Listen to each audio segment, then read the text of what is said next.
On Friday the 13th of October, in the year 1307, as the first rays of dawn pierced through the morning fog of La Rochelle harbor, 18 Templar galleys slipped silently from their moorings. Their white sails caught the wind like ghostly specters fleeing judgment itself. In Paris, at that exact moment, King Philip IV's soldiers were breaking down monastery doors, dragging Templars from their beds, torches illuminating faces frozen in shock. But these ships, carrying the elite guard of an order that had stood for 2 centuries, vanished into the Atlantic as if swallowed by the mouth of the abyss. They took with them something so dangerous, so devastating to the established order, that Europe's most powerful monarch would spend the rest of his reign searching for them. The official history declares these ships sailed to Scotland. Maritime records carefully preserved by the Church suggest they sought refuge in Portugal. Academic consensus insists they scattered across the Mediterranean, their crews absorbed into other naval forces, their secrets lost to time. Yet in the archives that few are permitted to access, in documents that bear the seal of confiscation and the stains of deliberate water damage, another destination whispers through the centuries. Maps drawn before Columbus was born. Navigational calculations describing ocean currents the known world had never charted. Astronomical observations recorded from latitudes that European ships supposedly never reached, all bearing the unmistakable mark of Templar origin. 3,000 miles across an ocean that medieval Christians believed ended at the edge of the world, stone structures rise from the earth with architectural precision that defies their supposed colonial construction. Warriors carved in granite display armor styles that vanished from Europe in the 14th century. Runic inscriptions tell of combined Norse and Templar expeditions reaching lands of endless forests and savage winters. Each artifact dismissed by establishment historians as fraud, misidentification, or colonial curiosity. Each researcher who dared suggest otherwise systematically destroyed, their careers reduced to cautionary tales whispered in academic corridors. The pattern of suppression so consistent, so methodical, that it becomes evidence itself. Somewhere in the forests of pre-Columbian America, the last free Templars made landfall. They carried treasures that kings had murdered thousands to possess. Documents that could shatter the foundations of European Christianity. Perhaps relics so ancient, so sacred, that their very existence was heresy to those who claimed spiritual authority. They needed sanctuary beyond the reach of the Inquisition's fires, beyond the grasp of monarchs who had betrayed every oath of protection. And in a new world that Europe would not officially discover for another century and a half, they found something more valuable than safety. They found time. Time to hide what they protected. Time to establish communities in lands where Rome's authority meant nothing.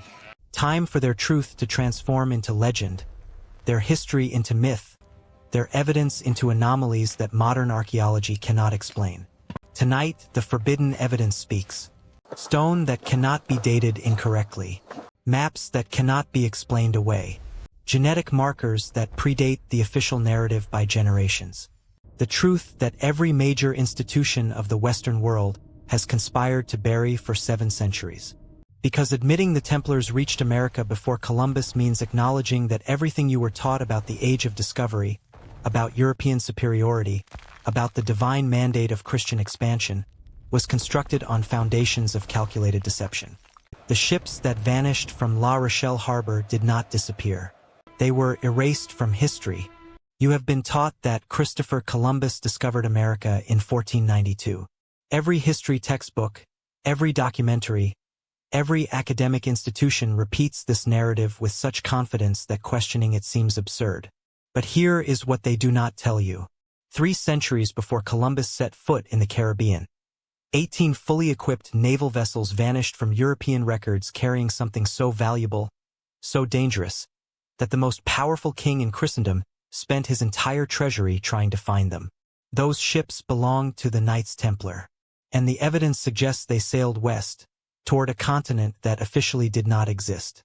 Let me give you a number that will change everything you think you know about medieval history. 18 Templar galleys disappeared from La Rochelle harbor on the night of October 12, 1307. These were not fishing boats or merchant vessels. These were military-grade warships, the most advanced naval technology of the 14th century, capable of carrying hundreds of men and tons of cargo across open ocean. Each galley measured approximately 40 meters in length, equipped with both oars and sails, designed specifically for long-distance maritime operations. The Templar fleet was legendary throughout the Mediterranean for its navigational precision and combat effectiveness. And on that single night, 1/3 of their entire naval capacity simply vanished. Now here is what makes this disappearance impossible to explain through conventional history. King Philip IV of France, known as Philip the Fair, had planned the arrest of every Templar in his kingdom with meticulous secrecy. The operation was scheduled for dawn on Friday, October 13th. At sunrise, royal soldiers across France simultaneously stormed Templar properties, breaking down doors, dragging knights from their beds, seizing documents and treasures. Philip had convinced Pope Clement V to issue arrest warrants. He had secured the cooperation of local authorities. He had prepared torture chambers to extract confessions. Yet somehow, the night before this coordinated assault, 18 ships loaded with the Templar inner circle and their most precious cargo sailed from La Rochelle and disappeared into the Atlantic. How did they know? Who warned them? And more importantly, where did they go? The official historical narrative offers 3 destinations. Scotland, where Robert the Bruce supposedly granted them refuge. Portugal, where they allegedly reformed under different names. And the Mediterranean, where they supposedly scattered and dissolved into obscurity. But maritime historians have demolished these theories with brutal efficiency. Scotland in 1307 was locked in civil war, its ports under English blockade. Sailing there from La Rochelle would require navigating hostile waters patrolled by English and French warships. Portugal had its own Templar presence and did not need reinforcements from France. And the Mediterranean route makes even less sense, as every major port from Gibraltar to Constantinople was under the direct surveillance of either the French crown or the papacy. None of these destinations explain why the ships vanished so completely that not a single crew member, not a single piece of cargo, not a single vessel was ever documented again. But there is a 4th possibility that historians refuse to discuss. A destination so far west that no European authority could follow. A landmass so vast that an entire fleet could disappear into its coastline and never be found. In 1307, the Atlantic Ocean was considered the edge of the known world.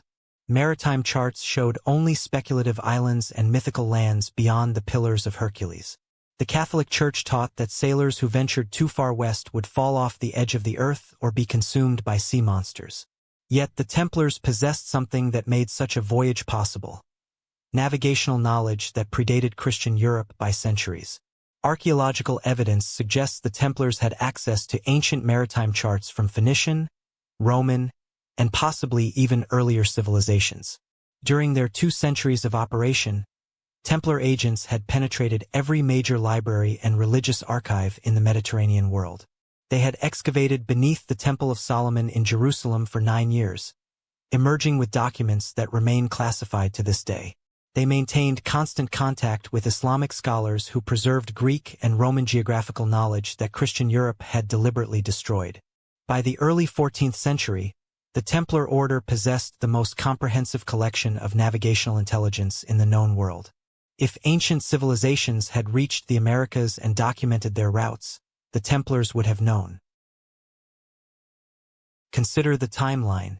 Norse sagas describe Leif Erikson reaching Vinland around the year 1000. These accounts detail Atlantic crossings, describe native populations, and provide geographical descriptions that modern archaeology has confirmed match Newfoundland.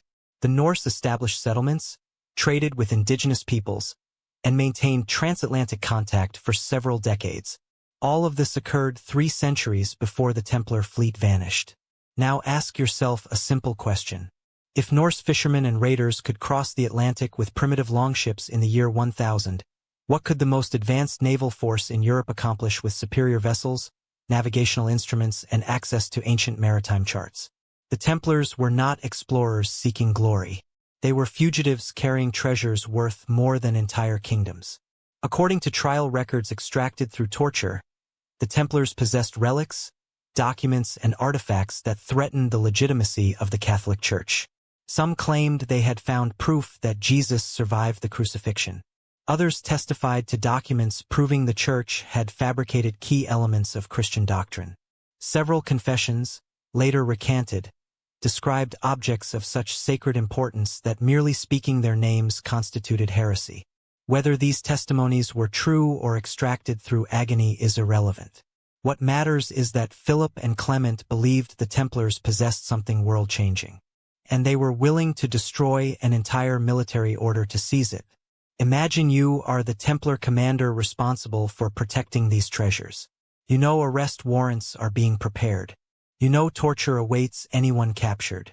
You know that every port in Europe, every coastal town, every island in the Mediterranean is either controlled by or accessible to your enemies. Where do you go? Not Scotland, where English armies can reach you. Not Portugal, where the Inquisition has authority. Not the Mediterranean, where papal agents operate. You go to a place so far beyond European reach that even if your enemies suspect your destination, they lack the naval capacity to follow. You sail west into the unknown, gambling that ancient charts and Norse sagas are accurate, betting everything on reaching a land where Rome's authority means nothing. For the next 2 centuries, European maritime powers systematically suppressed any evidence of pre-Columbian Atlantic crossings. Portugal and Spain, competing for control of newly discovered territories, both claimed first discovery rights. The Catholic Church, eager to position itself as the divine authority bringing Christianity to savage lands, needed the narrative of virgin territory awaiting salvation. Columbus became the official discoverer not because he was first, but because acknowledging earlier crossings undermined colonial and religious justifications for conquest. And any evidence suggesting the Templars, a heretical order destroyed by the Church, had reached America first was not merely inconvenient. It was dangerous. But evidence cannot be destroyed completely. Stone structures cannot be explained away forever. Artifacts eventually surface despite centuries of deliberate suppression. And starting in the 19th century, researchers began finding things in North America that should not exist. Things that predate Columbus by over a century. Things that bear unmistakable Templar origin. And every single one of these discoveries was met with the same response from academic and religious institutions: denial, ridicule, and systematic burial in museum basements where the public would never see them. Because admitting these artifacts are genuine means admitting that everything you were taught about the discovery of America is a carefully constructed lie. And the ships that vanished from La Rochelle harbor that October night in 1307? They did not disappear. They were erased from history, until now. Let me show you a number that destroys the entire narrative of European discovery. 1492. That is the year Christopher Columbus supposedly became the first European to reach the Americas since ancient times. This date is sacred to Western civilization. It marks the beginning of the modern era, the birth of global trade, the dawn of European expansion. Every schoolchild in the Western world can recite this date. But here is what they cannot tell you.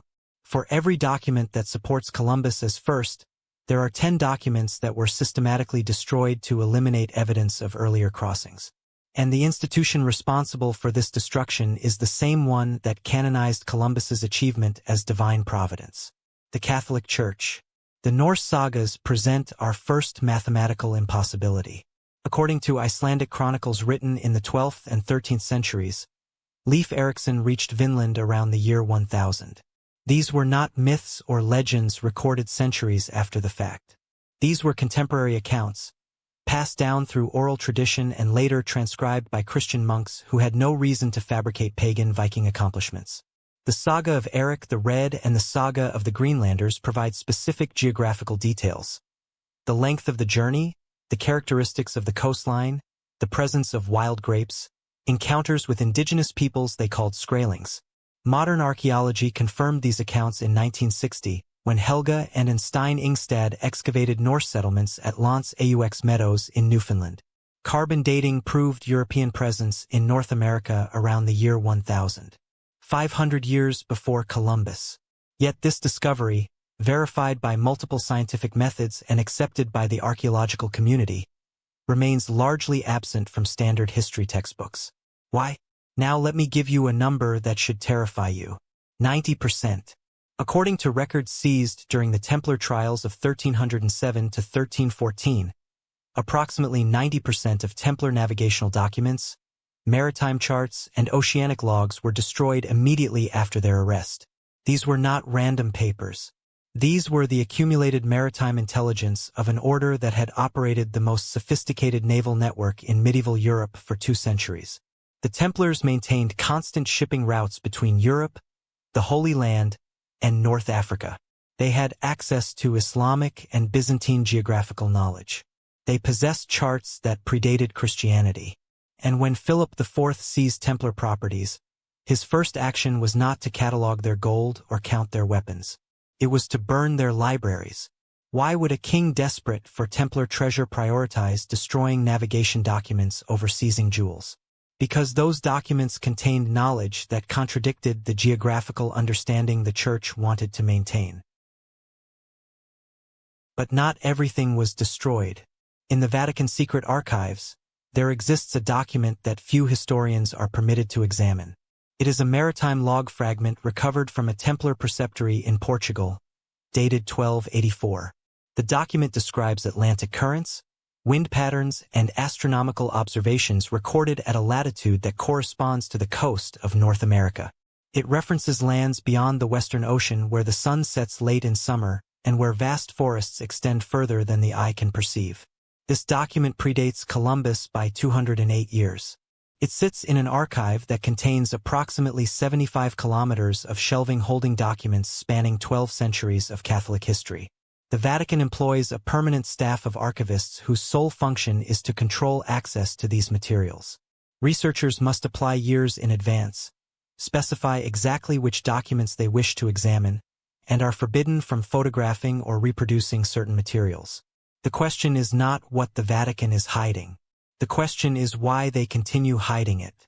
The mathematical impossibility extends beyond dates. Consider the navigational technology required for transatlantic crossing in the medieval period. Columbus used 3 ships, the Santa Maria, the Pinta, and the Nina. The Santa Maria was approximately 19 meters long. The Nina was even smaller at 15 meters.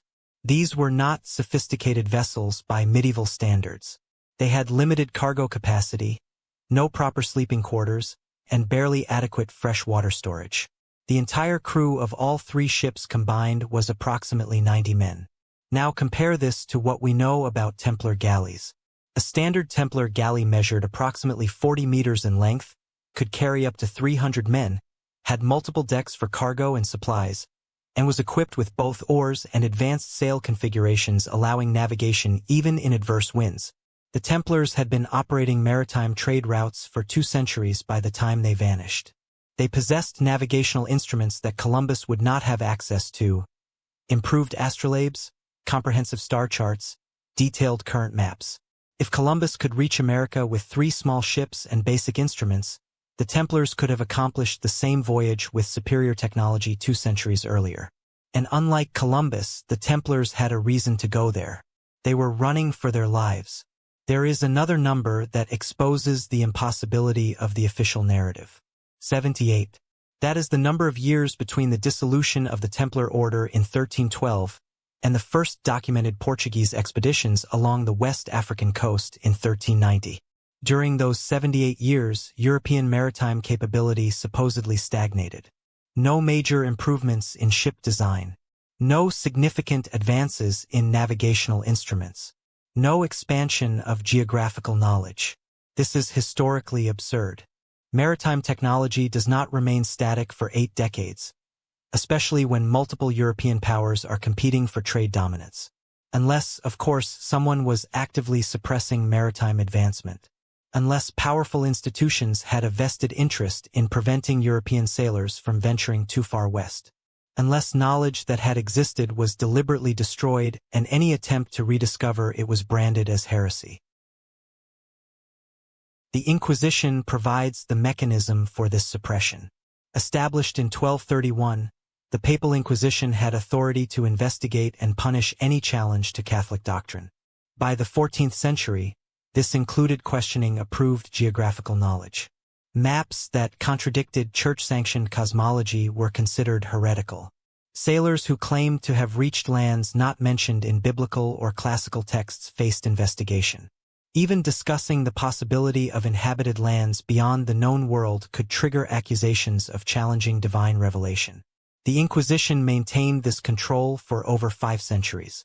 And during those 5 centuries, any evidence of pre-Columbian Atlantic crossings would have been systematically eliminated as part of enforcing correct Christian geography. Documents were burned. Witnesses were silenced. Artifacts were destroyed or hidden. And the official narrative became the only narrative. But here is where the mathematics become truly impossible. Columbus did not discover a new route to the Indies.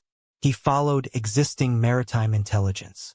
His voyage was funded by Spanish monarchs who had recently defeated the last Moorish kingdom in Iberia and seized extensive Islamic libraries containing geographical knowledge accumulated over 8 centuries. Columbus had access to maps and charts that showed western lands. He knew approximately how far to sail. He anticipated making landfall. This was not exploration.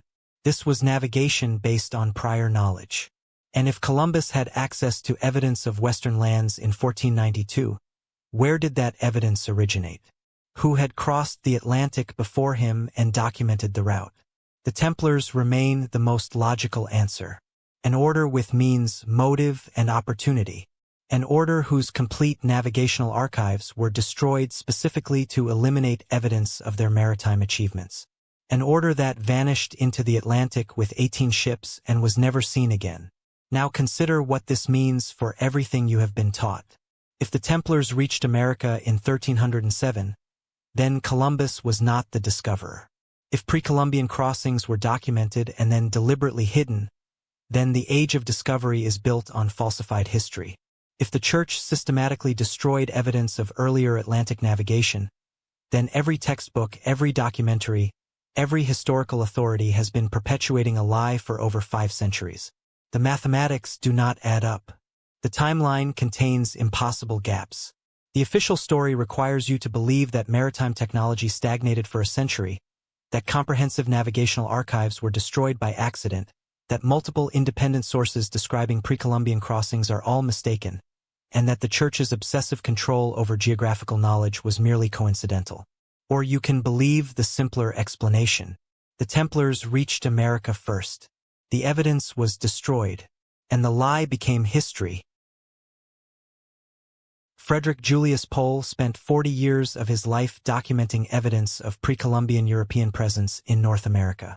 He was not a conspiracy theorist or amateur enthusiast. He held a doctorate from Columbia University, taught at Brooklyn College, and published extensively in peer-reviewed journals on medieval maritime history.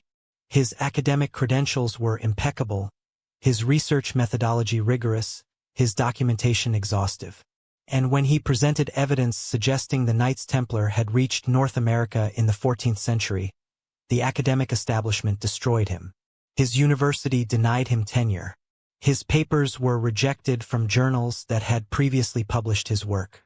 Colleagues who had collaborated with him for decades suddenly refused to associate with his research. By the time of his death in 1991, Pohl had been effectively erased from academic discourse. His life's work sits in university archives where almost no one examines it, because he discovered something that powerful institutions could not allow to become mainstream knowledge. Pohl's obsession began with a single artifact, the Newport Tower in Rhode Island. This stone structure, officially dated to the colonial period, displays architectural features that Pohl recognized from his study of medieval European church construction. The tower is built with a double-shell wall design, a technique used extensively in 14th-century Scandinavian and Scottish architecture but unknown in colonial America. It contains precise astronomical alignments matching churches built by the Knights Templar.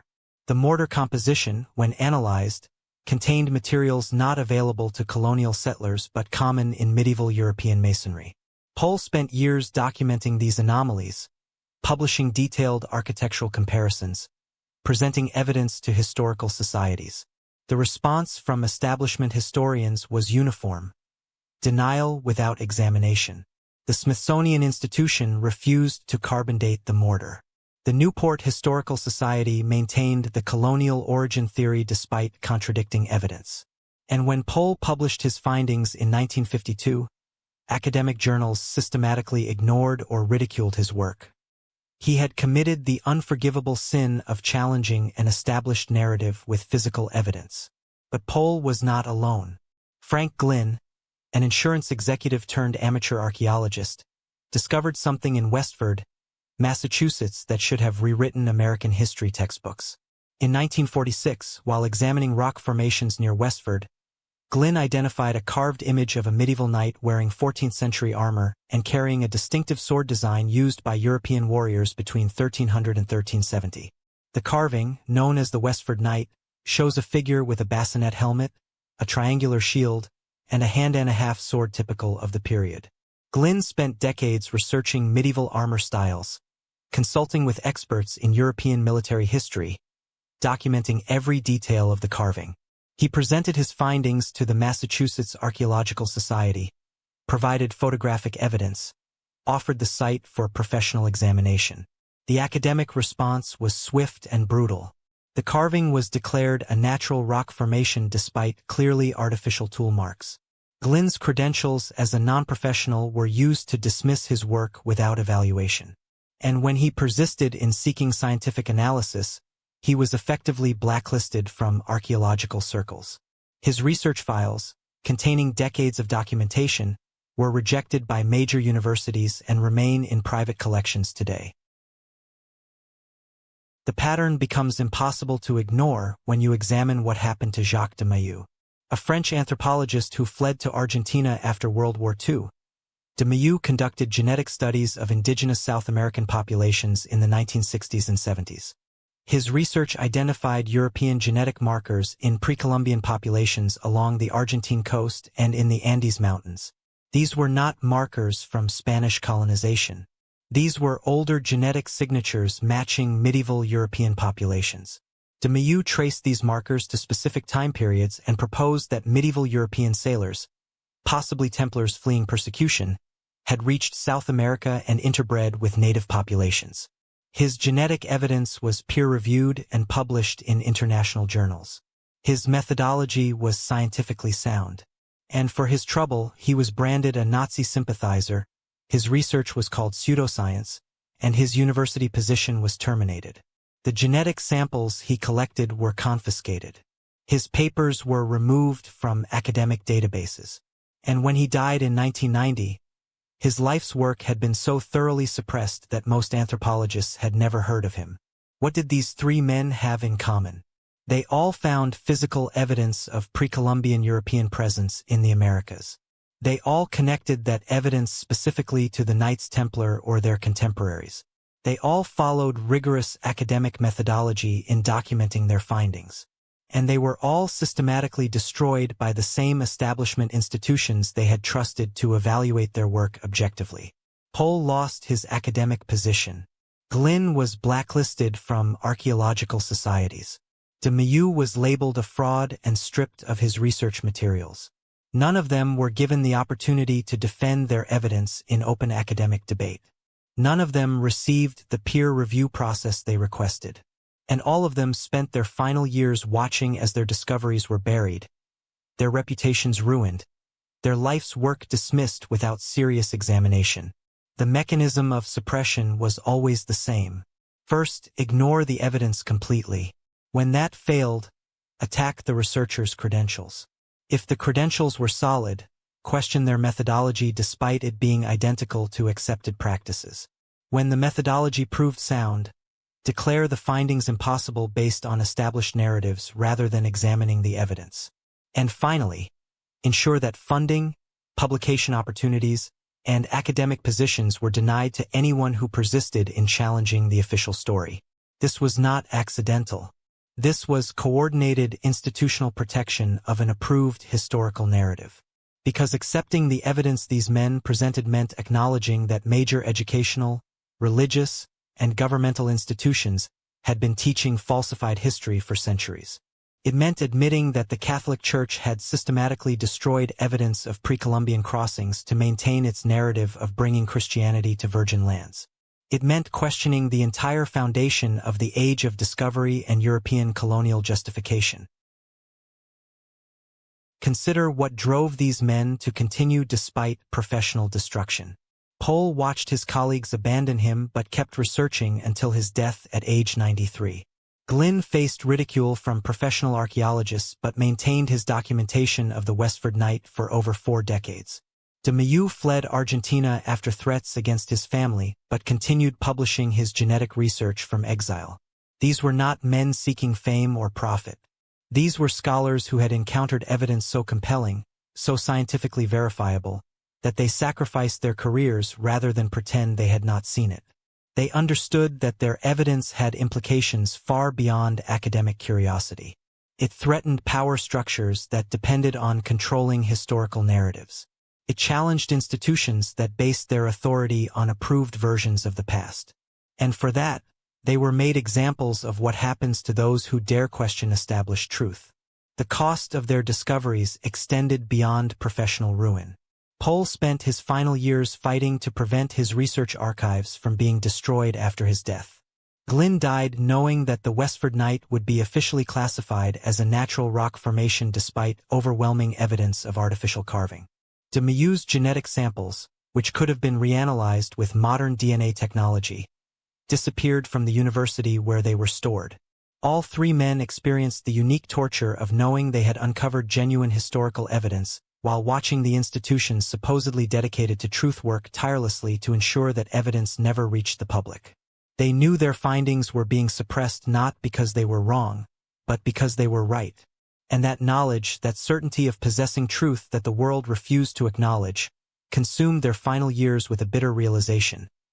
The academic establishment cares more about protecting approved narratives than discovering actual history. There were others. Countless others who found fragments of the truth and learned too late that truth without institutional approval is worthless. Archaeologists who discovered medieval European artifacts in pre-Columbian strata and watched as their findings were redated or reclassified. Historians who found documentary evidence of Templar Atlantic crossings and saw those documents disappear from archives. Geneticists who identified European markers in Native American populations and had their funding eliminated. Each one faced the same choice: abandon the evidence and preserve their careers, or persist and be destroyed. Most chose survival, but some, like Pole and Glynn and de Mailloux, chose truth. And the establishment made sure their choice served as a warning to anyone else who might consider following their path. Stone does not lie. Metal does not fabricate stories. Architecture follows the knowledge and techniques of those who built it. And when physical artifacts contradict approved historical narratives, institutions face a choice: examine the evidence objectively or protect the narrative at any cost. In North America, there exist structures and artifacts that should not exist according to official history. They display construction techniques from 14th-century Europe. They contain materials unavailable to colonial settlers. They show astronomical alignments matching Templar church architecture. And every single one has been systematically dismissed, buried, or explained away by the same academic and religious institutions that control what you are taught about American history. Because accepting these artifacts as genuine means admitting that Europeans reached North America over a century before Columbus. And not just any Europeans. The Knights Templar. The Newport Tower stands in Truro Park, Rhode Island. At first glance, it appears to be a simple cylindrical stone structure, approximately 8 meters tall, supported by 8 columns arranged in a circle. Local tradition claims it was built as a windmill by colonial Governor Benedict Arnold in the 1650s. This explanation has been official history for over a century. But examine the structure more closely and impossibilities emerge. The tower uses a double-shell wall construction technique, with 2 parallel stone walls separated by a cavity.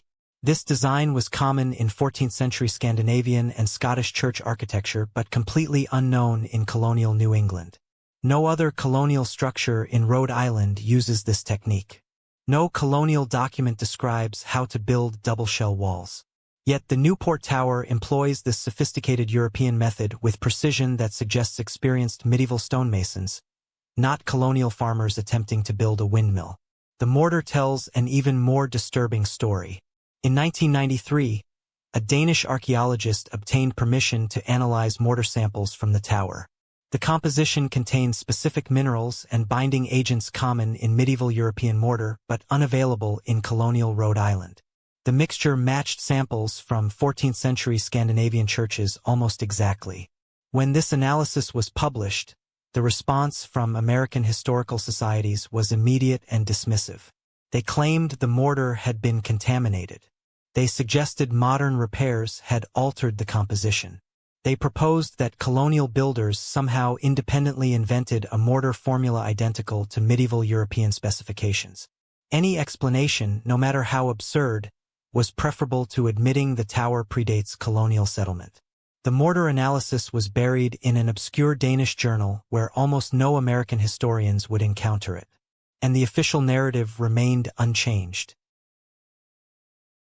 But the most compelling evidence lies in the tower's astronomical alignments. The structure is oriented with mathematical precision to mark specific solar events. The 8 columns align with the solstices and equinoxes. Windows are positioned to allow sunlight to strike specific points on particular dates. This level of astronomical engineering was standard in medieval European church construction. The Templars, in particular, built churches with precise solar alignments throughout Europe and the Holy Land. Colonial windmills had no such alignments because farmers grinding grain had no need for astronomical precision. Yet the Newport Tower displays alignments matching Templar churches in Scotland built in the early 1400s. When researchers presented these findings to the Newport Historical Society, they were told that colonial builders must have coincidentally oriented their windmill to match medieval European religious architecture. The astronomical evidence was classified as interesting but irrelevant, and funding for further research was denied. 120 kilometers north of Newport, in Westford, Massachusetts, there exists a carving that should have ended all debate about pre-Columbian European presence. The Westford Knight is a life-sized figure carved into a glacial ledge, depicting a medieval warrior in full armor. The figure wears a bassinet helmet with a visor, holds a triangular shield, and carries a hand sword. These are not generic warrior symbols. These are specific equipment types used in Europe between 1300 and 1370. The bassinet helmet with hinged visor was developed in the early 1400s and fell out of use by the late 1400s. The hand-and-a-half sword, also called a bastard sword, was particularly popular among knights in the mid-1400s. The carving shows a warrior equipped exactly as a European knight would have been in the 1400s. In Massachusetts, centuries before European colonization, the precision of the carving reveals intimate knowledge of medieval armor. The figure's chest displays a coat of arms showing a galley ship with a single mast. This matches the heraldic symbols of Scottish families connected to the Templar order after their dissolution. The sword is depicted with specific pommel and guard designs used in Scottish armament of the 1400s. Even the stance of the figure matches memorial brasses from medieval Scottish churches, where deceased knights were commemorated with floor carvings showing them in full armor. Someone with detailed knowledge of 14th-century Scottish military equipment and memorial traditions created this carving. But according to official history, no one with such knowledge was in Massachusetts until centuries later. The Geological Society examined the carving and declared it probably natural erosion patterns. The State Historical Commission ruled it was likely created by colonial settlers who somehow knew precisely how 14th-century Scottish knights dressed and were commemorated. And when researchers proposed carbon dating the biological material trapped in the carved grooves, permission was denied. Then there is the Kensington Runestone, discovered in Minnesota in 1898. A Swedish immigrant farmer found a flat stone covered in runic inscriptions while clearing trees from his property. The inscription, when translated, describes a party of 8 Goths and 22 Norwegians on an exploration journey from Vinland. The text is dated to 1362, over a century before Columbus. The stone provides names, details of their journey, and a chilling note that 10 of their party were found dead, covered in blood. The linguistic features of the runic text match 14th-century Scandinavian writing. The stone's weathering patterns suggest centuries of burial.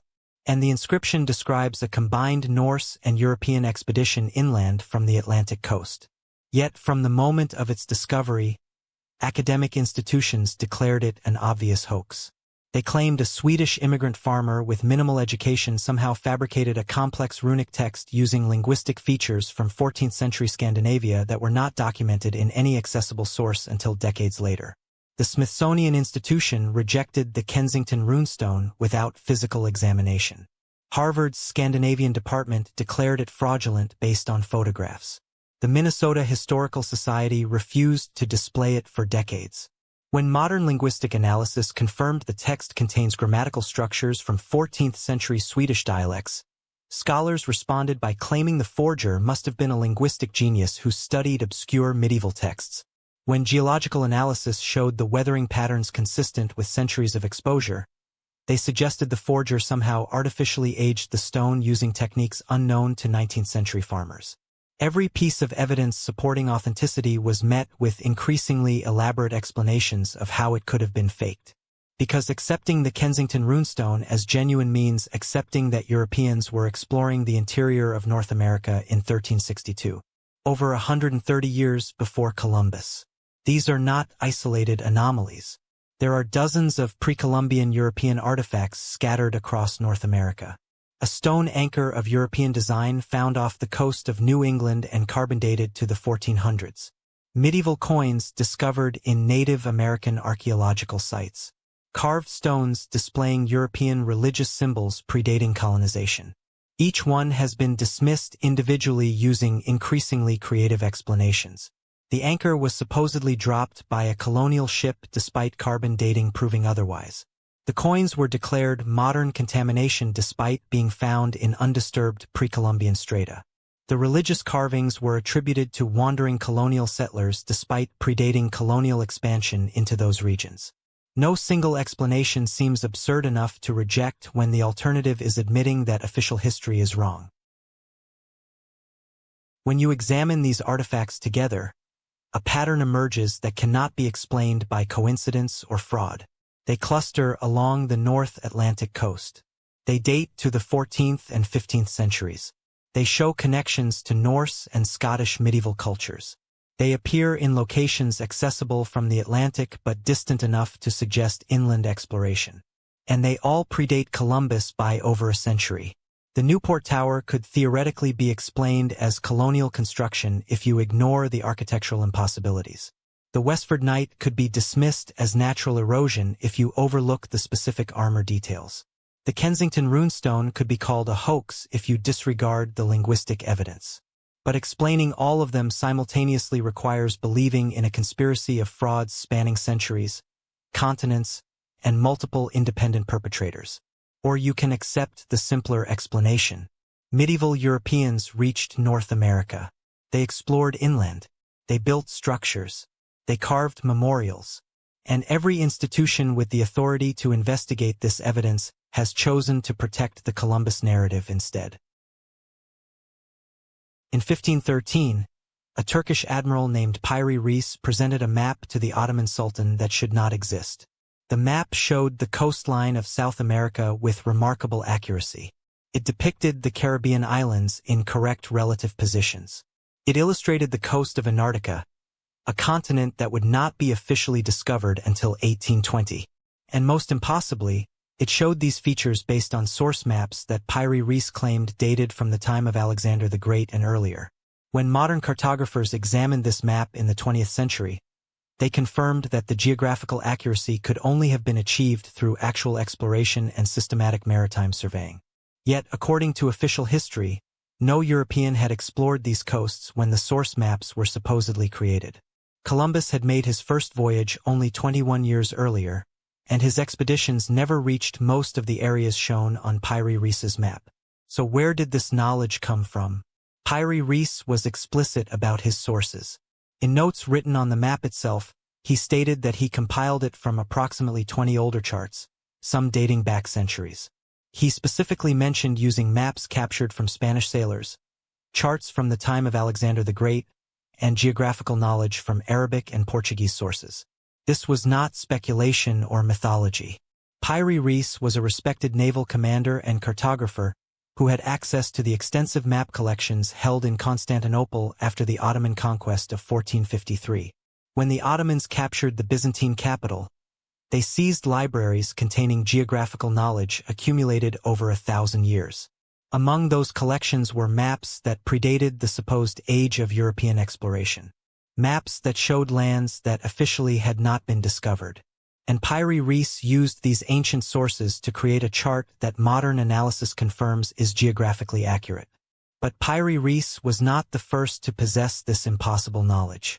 In 1424, nearly 70 years before Columbus, an Italian cartographer named Juan Pizzigano created a map that labels 4 islands in the Atlantic Ocean west of Europe. These islands, marked on the Pizzigano chart with Portuguese names, correspond to locations in the Caribbean. The map shows them at approximately the correct latitude and with relative positions matching actual Caribbean geography. Pizzigano was working in Venice, a major hub of maritime trade and cartographic knowledge. Venice maintained extensive trading relationships with the Islamic world, where geographical texts from Greek and Roman sources had been preserved. If ancient mariners had crossed the Atlantic and documented their routes, copies of those maps would likely have reached Venetian mapmakers through Islamic intermediaries. The Pizzigano chart suggests exactly this scenario.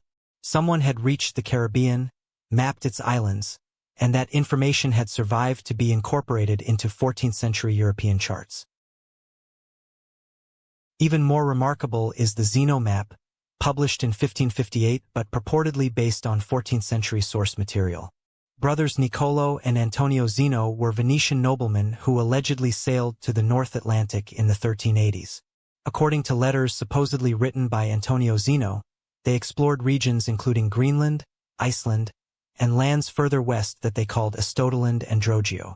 The Zeno narrative describes encountering other Europeans who had been living in these western lands, fishing communities that maintained regular contact with Greenland, and geographical features matching the North American coast. The map that accompanied this account, published 2 centuries later by a descendant, shows Nova Scotia and Newfoundland with geographical accuracy that should have been impossible in the 1380s. Modern analysis has confirmed that the map's depiction of North Atlantic islands and coastlines matches actual geography more closely than any other 14th-century chart. The standard academic response to these maps follows a predictable pattern. The Piri Reis map is dismissed as copying errors from earlier charts, despite its geographical accuracy. The Pizzigano chart is explained as showing mythical islands despite their correct positioning. The Zeno map is declared a 16th-century fabrication despite containing geographical knowledge not available when it was supposedly forged. Each map is attacked individually, its evidence compartmentalized and dismissed. But examine them together and a different picture emerges. Multiple independent sources, spanning 3 centuries, all showing geographical knowledge of the Americas that predates Columbus. All claiming to derive from older source maps. All demonstrating accuracy that requires actual exploration. The question is not whether these maps prove pre-Columbian crossings. The question is whose maritime intelligence they represent. The Knights Templar remain the most logical source. For 2 centuries, the Templars operated the most sophisticated naval network in medieval Europe. They maintained constant shipping between Europe, the Holy Land, and North Africa. They had access to libraries in Jerusalem, Constantinople, Alexandria, and other centers of ancient learning. During their excavations beneath the Temple Mount, they discovered documents that remain classified. They possessed geographical knowledge that made them invaluable as maritime consultants to European monarchs. And when they were dissolved in 1312, their complete navigational archives were systematically destroyed. If the Templars had access to ancient maps showing Atlantic crossings, if they had conducted their own explorations, if they had documented new routes, all of that knowledge would have been targeted for elimination. But knowledge, once discovered, cannot be completely erased. Copies survive. Information spreads through trading networks. And eventually, fragments of that hidden knowledge surface in maps like those created by Piri Reis, Pizzigano, and the Zeno brothers. Consider the timeline of map destruction and preservation. In 1307, when the Templars were arrested, their libraries were burned. For the next 2 centuries, the Catholic Church maintained strict control over geographical knowledge through the Inquisition. Maps that contradicted approved cosmology were heretical. Cartographers who depicted lands not mentioned in classical or biblical sources faced investigation. Yet somehow, by the early 1500s, Ottoman and Venetian mapmakers possessed charts showing accurate depictions of the Americas. These maps explicitly claimed to derive from ancient sources. They showed geographical features that official European exploration had not yet documented. And they all appeared in regions where Templar maritime intelligence could have survived outside Catholic control. The Ottomans held former Byzantine territories where Templar documents may have been preserved.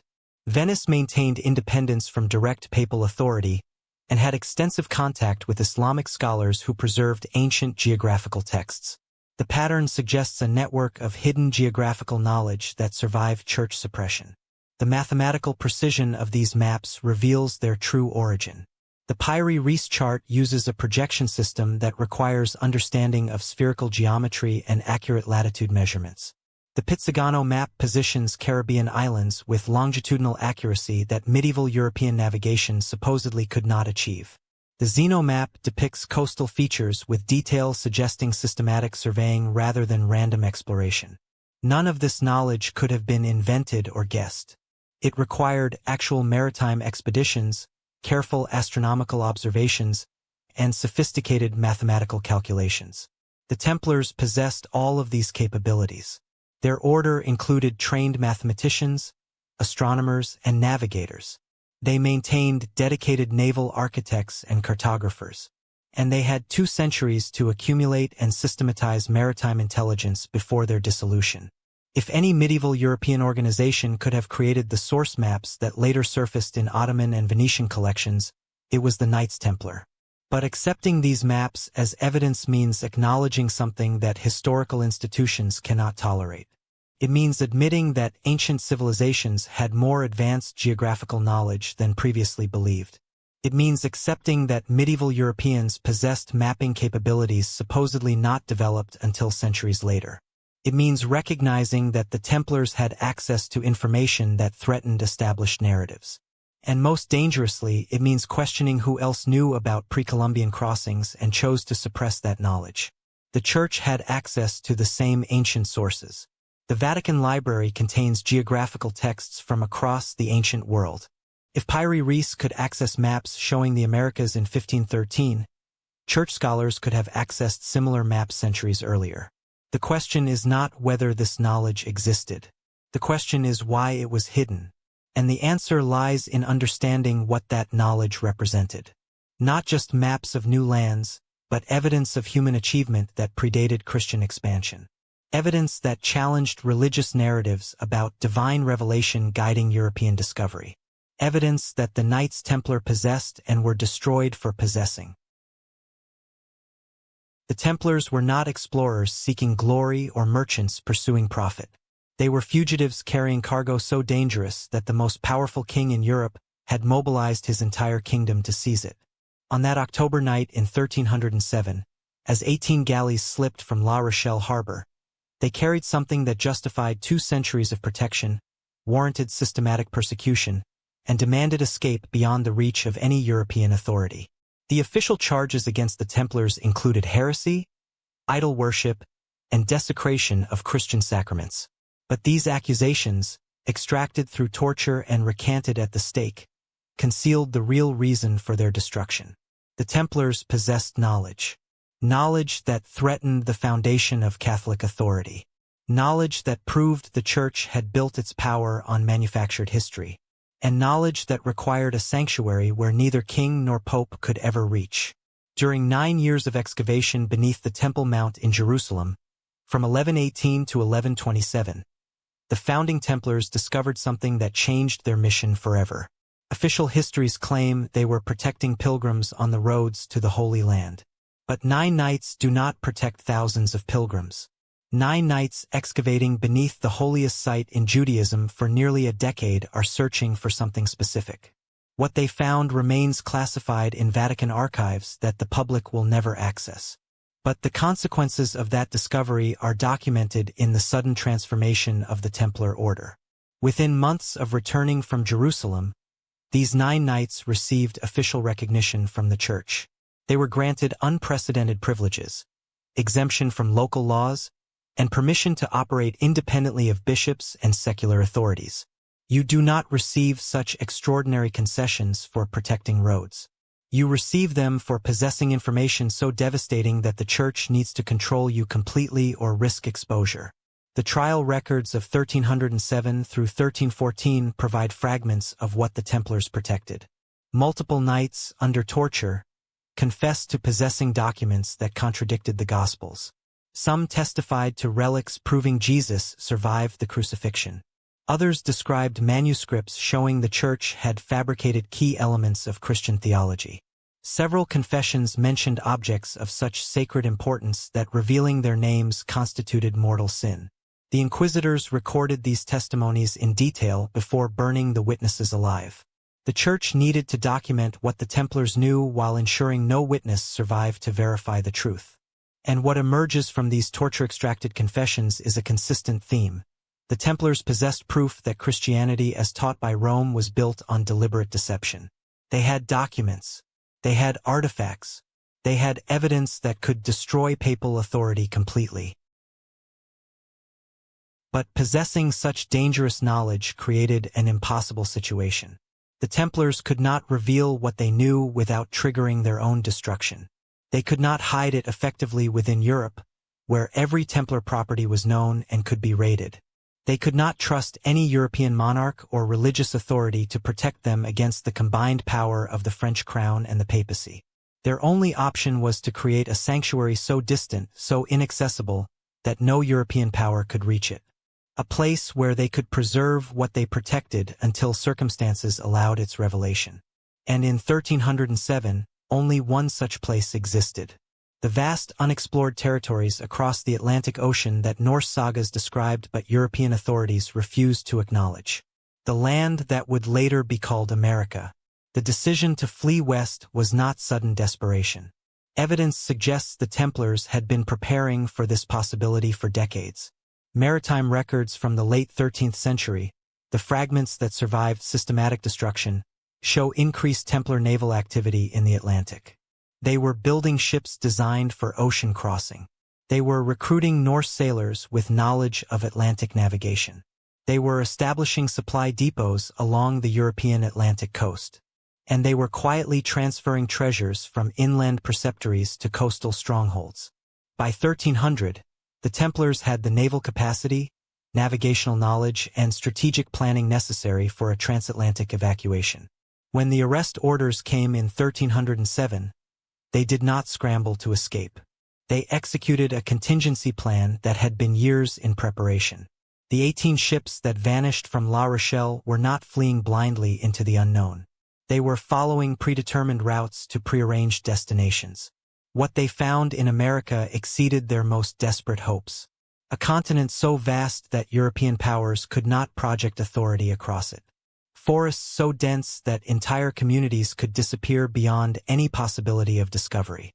Native populations who had no concept of European religious conflicts and no reason to report Templar presence to authorities an ocean away. The Templars who reached America did not establish colonies in the European sense. They created hidden sanctuaries, small, isolated communities designed to preserve rather than expand. Archaeological evidence of European presence in pre-Columbian North America consistently shows isolated sites, not extensive settlements. Single structures built with European techniques. Individual memorials carved in European style. Small caches of European artifacts. This is not the pattern of colonization. This is the pattern of deliberate concealment by people who needed to exist without being found. The Newport Tower, the Westford Knight, the Kensington Runestone. Each artifact reveals a different aspect of the Templar American presence. The Newport Tower, with its precise astronomical alignments and sophisticated architecture, served as both sanctuary and observatory. The Templars needed to maintain their astronomical and navigational knowledge. They needed structures that allowed continued practice of their esoteric traditions. The tower provided both. The Westford Knight memorial suggests that significant Templar leaders reached America and died there. Medieval memorial traditions required commemorating deceased knights with carved effigies. Someone with authority and resources commissioned this memorial, following European practices in American wilderness. The Kensington Runestone describes a combined expedition of Norse and European explorers in 1362. This was not the original Templar flight of 1307. This was a later expedition, suggesting that Templar communities in America maintained contact with European allies and conducted further inland exploration over subsequent decades. But the most profound evidence of what the Templars found in America may not be physical structures or carved memorials. It may be genetic. Recent DNA studies of certain Native American populations have identified European genetic markers that predate Columbus by centuries. These are not contamination from colonial contact. These are older signatures, suggesting medieval European populations interbred with Native Americans in pre-Columbian times. The Templars who fled to America did not remain in isolation. They integrated to some degree with indigenous peoples. They formed relationships. They had children. And their genetic legacy survives in populations that official history claims had no European contact until the 1500s. This is perhaps the most undeniable evidence of Templar presence. You can dismiss structures as misidentified. You can attack memorial carvings as fraud. But you cannot fake genetic markers that DNA analysis consistently identifies across multiple independent studies. What happened to the treasures they carried remains unknown. Did they bury sacred relics somewhere in the vast American wilderness? Did they establish hidden repositories protected by indigenous allies? Did they encode the locations in symbols and maps that await rediscovery? The Templars excelled at concealment. Their European operations demonstrated sophisticated techniques for hiding valuables and information. If they devoted the same ingenuity to concealing treasures in America, those hiding places may remain undiscovered for centuries more. Or perhaps they have been found, and powerful institutions ensure those discoveries remain suppressed. After all, if medieval manuscripts proving church deception surfaced in America, if artifacts demonstrating pre-Columbian Christian presence undermined the narrative of divine guidance in European expansion, if evidence of Templar survival threatened the legitimacy of their persecutors, would modern institutions dedicated to protecting historical narratives allow such revelations to become public knowledge? The Templars crossed the Atlantic because they had no choice. They found in America what they desperately needed: sanctuary beyond the reach of their enemies. They established communities, built structures, carved memorials, and left genetic evidence of their presence. They preserved what they protected through centuries of concealment. And they proved that the official history of European contact with America is fundamentally false. Columbus was not first. The Templars preceded him by nearly 2 centuries. They came not as conquerors but as refugees, not as explorers but as guardians of dangerous truth. And their presence, systematically erased from historical records, survives in stone and blood and earth for those willing to see. Frederick Pohl died in 1991 at age 93. He spent his final years watching as universities archived his life's work in storage facilities where almost no one would ever examine it. The man who had documented more evidence of pre-Columbian European presence in North America than any scholar before him died knowing that academic institutions had successfully buried his discoveries. His colleagues, the ones who had not abandoned him, attended a small funeral. His obituary in the New York Times mentioned his earlier literary work but omitted any reference to his 4 decades of research on Templar presence in America. The establishment had won, not by disproving his evidence, but by ensuring that evidence would be forgotten. And Pohl's fate was not unique. It was the standard outcome for anyone who dared challenge approved historical narratives with physical proof that could not be easily dismissed. Consider what it means to spend 40 years of your life documenting truth that the world refuses to acknowledge. Pohl examined the Newport Tower with the eyes of an expert in medieval architecture and saw unmistakable 14th-century construction techniques. He measured the astronomical alignments and recognized Templar church design principles. He analyzed the mortar composition and identified medieval European materials. He published his findings in peer-reviewed journals, presented at academic conferences, offered his evidence for examination by any qualified expert. And in return, he watched his tenure denied, his papers rejected, his colleagues distancing themselves to protect their own careers. The knowledge that he was correct, that his evidence was genuine, that history was provably wrong, became not vindication but torture. Because being right while the entire establishment declares you wrong is a unique form of damnation. You cannot unsee what you have discovered. You cannot unknow what you have learned. And you cannot stop the institutions that control narrative from ensuring your truth dies with you. Frank Glynn spent over 4 decades defending the authenticity of the Westford Knight. He was not a trained archaeologist, which gave establishment scholars a convenient excuse to dismiss his work without examination. But Glynn did something that professional archaeologists refused to do.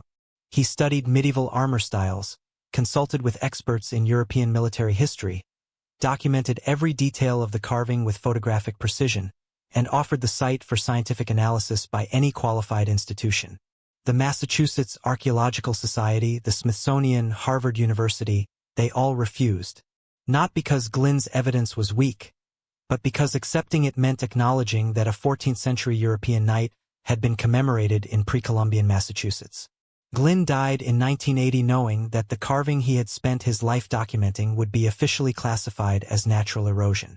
His research files, containing decades of comparative studies, were rejected by major institutions and remain in private collections. The knowledge died with him, exactly as intended. Jacques de Mieux faced something worse than academic dismissal. He faced coordinated destruction of his scientific work, combined with character assassination designed to ensure no one would ever examine his findings. His genetic studies of South American indigenous populations had identified European markers predating Columbus by centuries. His methodology was sound. His samples were properly documented. His conclusions were based on verifiable DNA analysis. But de Mieux had the misfortune of being a European who had fled to Argentina after World War II, and his enemies used this biographical detail to brand him a Nazi. Suddenly, his genetic research was not but racist pseudoscience. His samples were confiscated. His university position was terminated. And most effectively, his name became so toxic that no legitimate researcher would dare cite his work without risking similar treatment. De Mieux died in 1990, having witnessed the complete suppression of evidence that should have revolutionized our understanding of pre-Columbian contact. His genetic samples, which modern DNA technology could reanalyze with far greater precision, disappeared from the university where they were stored. Evidence that could prove or disprove his findings definitively was destroyed rather than examined. The pattern repeats across decades and continents. Every researcher who found genuine evidence of Templar presence in pre-Columbian America faced the same institutional response. Ignore the evidence initially. When that fails, attack the researcher's credentials or methodology. If the credentials and methodology are solid, ensure that funding disappears, publication opportunities vanish, and career advancement becomes impossible. And finally, guarantee that when these researchers die, their work is archived in facilities where future scholars will never encounter it. This is not conspiracy theory.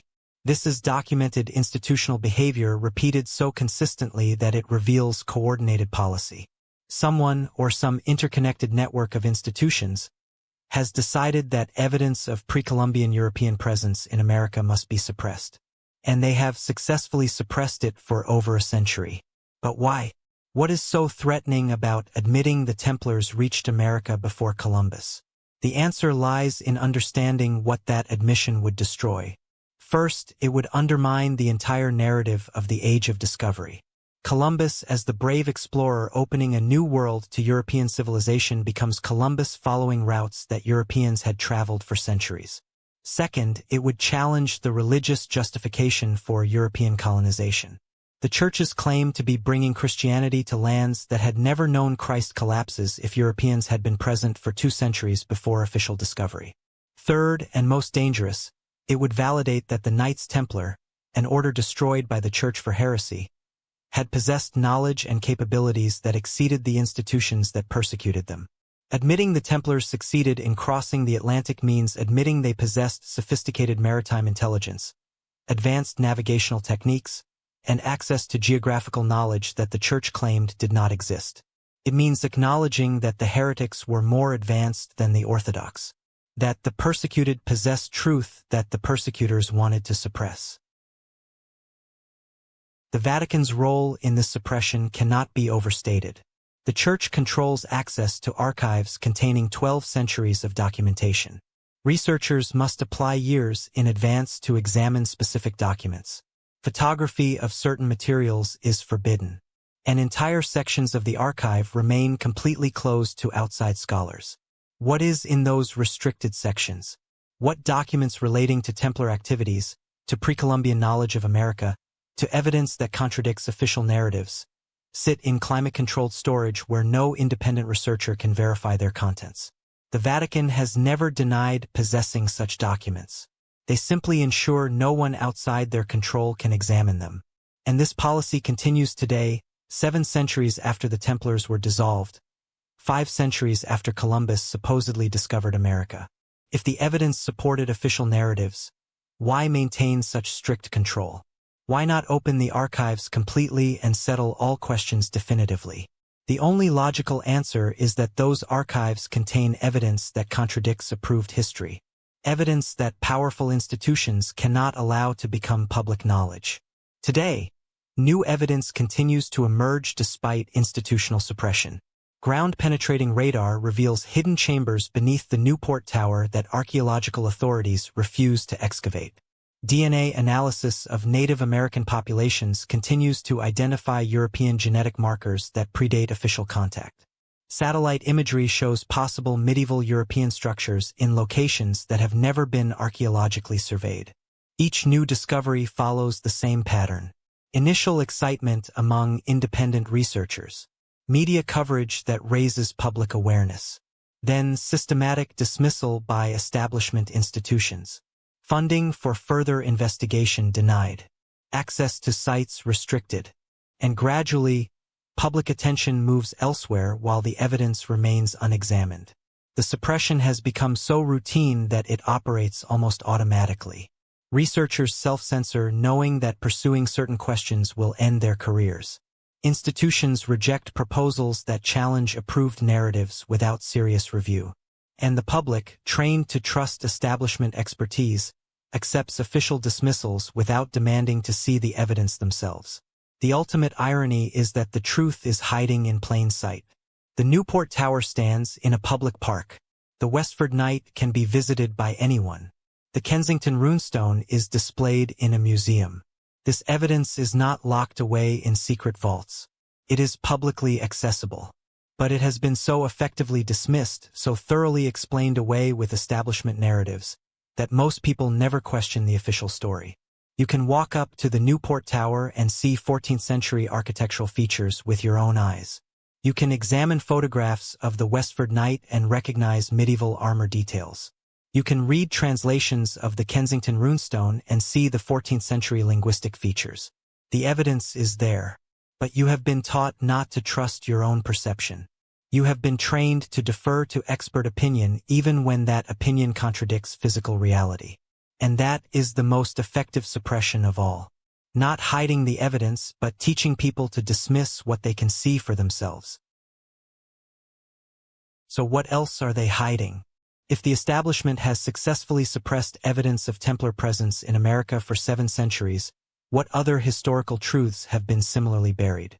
What other artifacts sit in museum storage rooms classified as unknown origin? What other documents remain sealed in archives that the public cannot access? What other researchers have been destroyed for discovering inconvenient evidence? The suppression of Templar Atlantic crossings is not an isolated case. It is a template, and once you understand the mechanism, once you see how thoroughly truth can be buried beneath institutional authority, you begin questioning everything you have been taught. Because the lesson is clear. The institutions that control historical narratives care more about protecting approved stories than discovering actual truth. And anyone who challenges those narratives, no matter how solid their evidence, will be systematically destroyed as a warning to others who might consider following the same path.